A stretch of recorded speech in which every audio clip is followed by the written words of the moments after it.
Hello, hello. Let's check in with the first 29 stanzas of Canto 17 of Furioso by Ludvico Aristo. So we start this canto in the battle. Rodomonte is slaughtering without break. Nobody can stand up against him.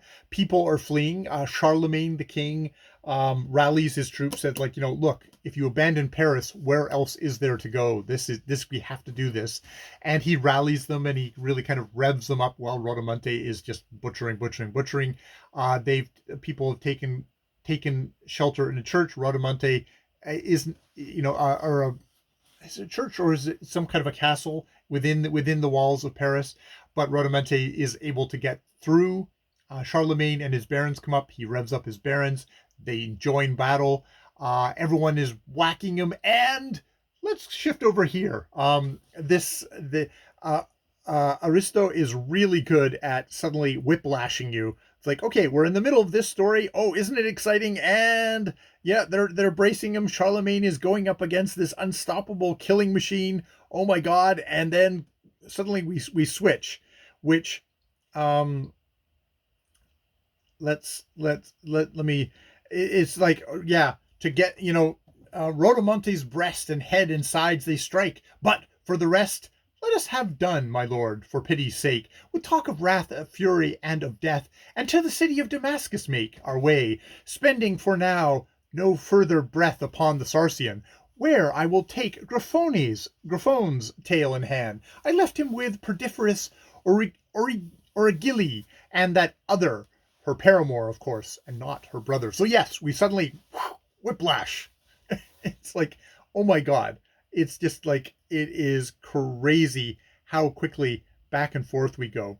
Other things that I definitely noted in this chapter is there's the thing of like, well, it's like, why have it's like things are going badly for the Christians at this point.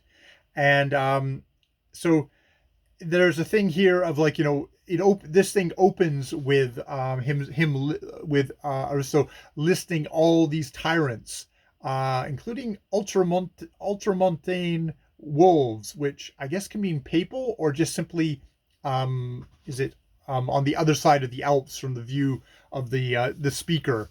So, people come prowling down. Yeah, ultramontane wolves, likewise unsated, come crawling down from forest lands afar. So that's where you end up with these the Huns and the Visigoths and all these guys. But now God consents that we should punished be by other races who perhaps are worse for all their manifold iniquity. The time will come when we shall raid their shores and make them of their errors pay the fee, if ever we shall learn to mend our course, and when they will suffer as an aftermath the penalty of the Almighty's wrath. So we're getting beaten up right now, but we're gonna mend our ways, and then we're gonna rain down horror on them, which is like, jippy.